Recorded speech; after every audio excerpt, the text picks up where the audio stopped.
Is the smartphone no longer cool? Is there a massive trend picking up towards people buying dumb phones? And are smartphones going to go the way of things like Facebook and smoking, from cool and everyone is doing it to something really uncool and with terrible health implications that people are slowly figuring out? If you'd like to figure this out too, then in this video I'd love to talk about why smartphones are no longer cool, why people are buying dumb phones all of a sudden, and the secret trick to how you can avoid paying $500 for a new dumb phone and instead try one for as little as $6. It's been almost 20 years since Steve Jobs released the first iPhone, followed by the most amazing few years of consumer technology from Apple and then Samsung and Google and others. Now in parallel with the hardware, the software really took off as well. We got the App Store along with great productivity apps that completely changed our lives, like the mobile browser and Google Maps. Can you believe that your parents went to places without Google Maps? Doesn't it fill you with amazement that they actually asked people for directions to somewhere far off in the city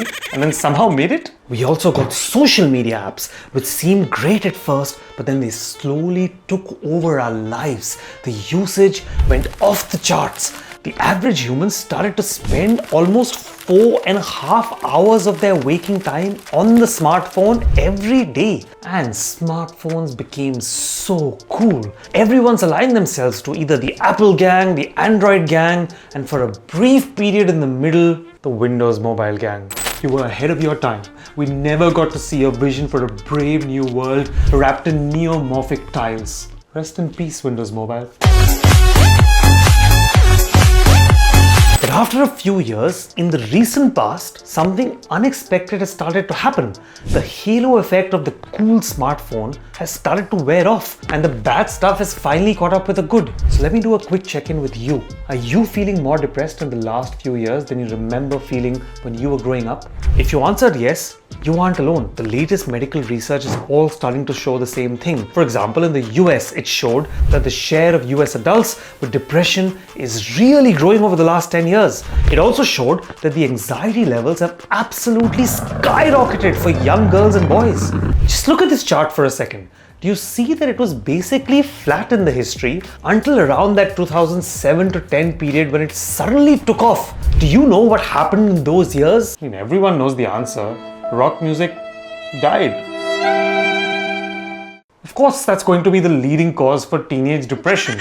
Okay, I'm kidding, but you all know that around 2007 to 10 is exactly when everyone started buying smartphones. So smartphones are evil, right? No, not really. What the world has slowly discovered is that it's not smartphones that's the real problem. The smartphone itself has a lot of good things. It boosts productivity. For example, it puts things like Wikipedia and Google in your pocket on the go. And it also has apps that do things that we can't live without, like Google Maps and apps to book train tickets and taxis. No, the root cause of this trend is something deeper and something darker. For that, we need to go back to the chart and this time look on the right-hand side where you see an inflection point around the years of 2015 and 16 when it almost suddenly becomes vertical. Do you know what happened around then? TikTok was first launched. We're addicted to our smartphones because of content. I mean, come on, who's addicted to Google Maps or Uber? Is it you? Is it you? No one, because that's just convenient and you use it once in a while.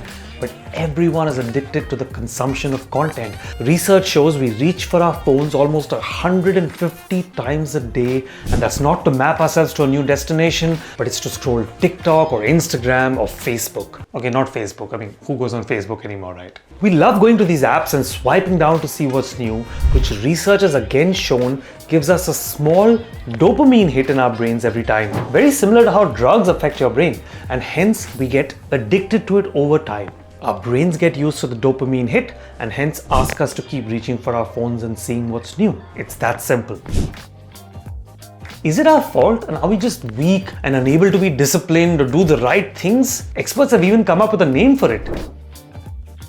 Fear of not having your mobile phone. And come on, we're all a bit nomophobic, aren't we? So is this our fault? I know we love blaming ourselves, but in this case, the blame is not on you. It's on the product. The media product is designed to solve for exactly one thing: engagement. They want to maximize the time that you spend on the app, which makes sense because their revenue model is built on ads, which you will watch more of if you spend more time on the platform. And the best way to make you spend more time on the platform in each session is not to push more slow, interesting content, maybe like this video that's long and might make you say at some point in the video, okay, I got the point, and close the app. I hope you don't though. It's really interesting till the end, so keep watching. But instead, they want to keep you on the app for as long as they can, and the best way they know how to do that is to keep pushing shorter, very engaging content that keeps you on the hook, and hence they promote videos that people tend to watch till the end without moving on. That's why if you want to support your favorite content creator, it's not just about liking and subscribing, but it's about watching till the end. Signal to the platform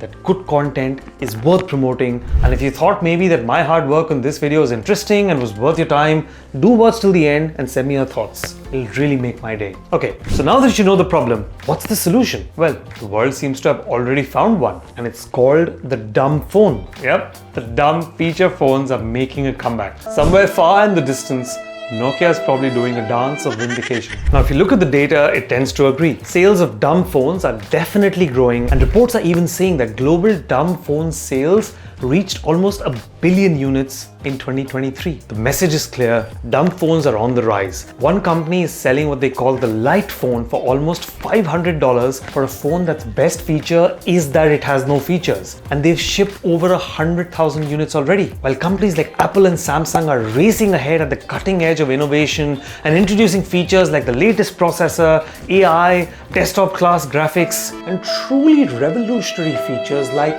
a button. Companies like the light phone are actually going in the opposite direction and asking themselves questions like, how do we provide just a non-bright, simple e-ink display with no social media or messaging, just the basic things you need, like the ability to make the good old phone call and send a message. Even Apple and Google haven't been ignoring this trend, and they've introduced features like digital well-being and screen time limits on social media usage to try and target this problem. And this isn't just about smartphones, it's about starting to become a true rebellion by young people against digital exhaustion and shiny new tech just not being cool. It's now trendy to use wired headphones again. People are buying old iPods which give you music and nothing else. People are even buying typewriters to avoid having to use their iPads and computers. So do you want to join the rebellion? Give your brain a break from all this digital exhaustion? Do you want to feel more centered, more calm, and more present in the moment? But you don't need to start spending $500 to buy a light phone. Why not start with a $6 app that I bought recently? It does the simplest thing, which is take your existing phone and make that dumb by letting you choose which apps you want to use, and all with this beautiful minimalist aesthetic. If you want to know what this app is called, just leave me a comment below called dumbphone, and I'm going to post the link to the app as soon as the comments reach 25. And finally, to those who made it this far into my video, thank you for watching the whole thing. I'll do my best to keep giving you something useful and genuinely value adding to watch, and I really appreciate all of your love and support. See you soon.